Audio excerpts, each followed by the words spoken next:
Firman Tuhan Harian. Bisa dikatakan bahwa seluruh perkataan zaman sekarang menubuatkan perkara yang akan terjadi di masa depan. Perkataan ini adalah tentang bagaimana Tuhan membuat pengaturan mengenai langkah berikut dari pekerjaannya. Tuhan sudah hampir menyelesaikan pekerjaannya dalam diri orang-orang di gereja. Dan setelah itu, Dia akan menampakkan diri dengan kemarahan di hadapan semua orang. Sebagaimana Tuhan katakan, "Aku akan membuat manusia di bumi mengakui perbuatanku, dan di hadapan kursi pengadilan, perbuatan-perbuatanku akan dibuktikan, sehingga semuanya diakui di antara manusia di seluruh bumi yang akan menyerah." Apakah engkau melihat sesuatu dalam perkataan ini? Ini adalah ringkasan bagian selanjutnya dari pekerjaan Tuhan.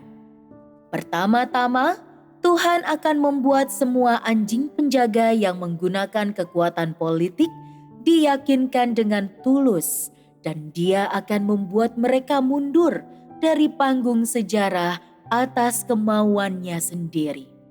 Tidak pernah lagi berjuang untuk mendapatkan status, dan tidak pernah lagi terlibat dalam rencana jahat dan intrik. Pekerjaan ini harus dilakukan melalui Tuhan dengan memunculkan berbagai bencana di muka bumi. Namun ini sama sekali bukan berarti Tuhan akan menampakkan diri.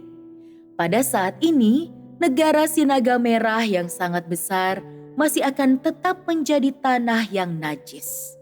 Dan karenanya, Tuhan tidak akan menampakkan diri, tetapi hanya akan muncul lewat hajaran. Begitulah watak benar Tuhan, yang darinya tidak seorang pun dapat meloloskan diri. Selama masa ini, semua yang tinggal di negara Sinaga Merah yang sangat besar akan menderita bencana, yang tentu saja juga termasuk kerajaan di bumi. Ini adalah waktunya ketika fakta-fakta bermunculan, dan demikianlah ini dialami oleh semua orang, dan tidak seorang pun bisa melarikan diri. Ini telah ditentukan dari semula oleh Tuhan. Justru karena langkah pekerjaan inilah Tuhan berkata, "Sekarang adalah waktunya melaksanakan rencana besar. Karena di masa depan tidak akan ada gereja di muka bumi. Dan karena munculnya bencana, manusia hanya akan mampu memikirkan tentang apa yang ada di depan mereka, dan akan mengabaikan segala yang lain, dan akan sukar bagi mereka untuk menikmati Tuhan di tengah bencana. Oleh karena itu, manusia diminta untuk mengasihi Tuhan dengan segenap hatinya selama masa yang indah ini, sehingga mereka tidak melewatkan kesempatan ini. Ketika fakta-fakta ini berlalu, Tuhan telah sepenuhnya mengalahkan Sinaga Merah yang sangat besar, dan karenanya pekerjaan kesaksian umat Tuhan akan berakhir. Setelah itu, Tuhan akan memulai langkah pekerjaan berikutnya, membuat negara Sinaga Merah yang sangat besar tandus, dan pada akhirnya memakukan orang-orang di seluruh alam semesta di kayu salib secara terbalik. Setelahnya, Dia akan memusnahkan seluruh umat manusia. Ini adalah langkah-langkah pekerjaan Tuhan di masa depan. Oleh karena itu, engkau semua harus berusaha sekuat tenaga untuk mengasihi Tuhan dalam lingkungan yang damai ini. Di masa depan, engkau tidak akan punya kesempatan lagi untuk mengasihi Tuhan, karena manusia hanya punya kesempatan mengasihi Tuhan di dalam daging. Ketika mereka hidup di dunia lain, tidak ada orang yang akan berbicara tentang mengasihi Tuhan. Bukankah ini adalah tanggung jawab makhluk ciptaan? Jadi, bagaimana seharusnya engkau semua mengasihi Tuhan selama hari-hari hidupmu? Pernahkah engkau memikirkannya? Apakah engkau menunggu sampai engkau meninggal untuk mengasihi Tuhan? Bukankah ini omong kosong?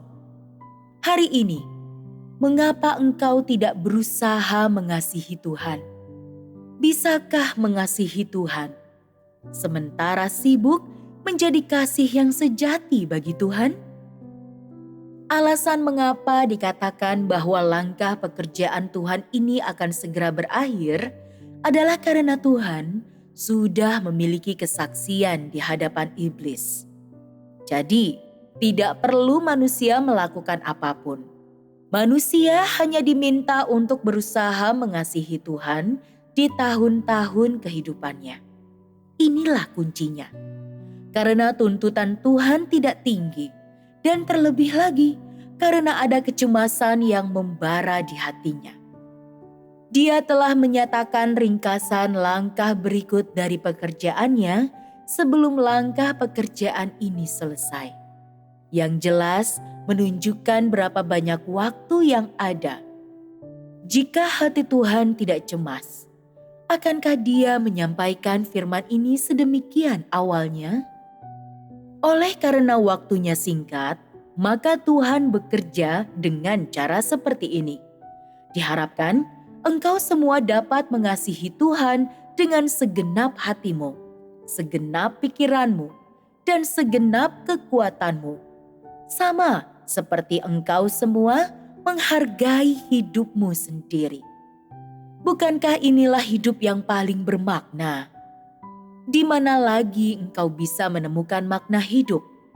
Bukankah engkau sangat buta? Apakah engkau mau mengasihi Tuhan? Apakah Tuhan layak mendapat kasih manusia? Apakah manusia layak mendapat pengagungan dari manusia?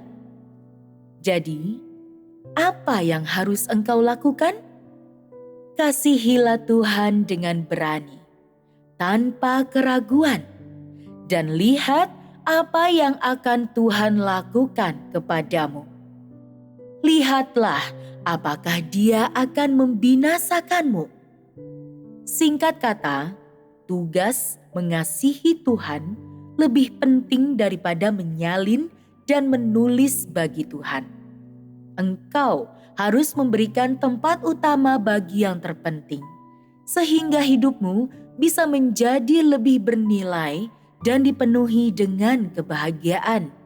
Dan setelah itu, engkau harus menantikan putusan Tuhan bagimu. Aku ingin tahu, apakah rencanamu termasuk mengasihi Tuhan?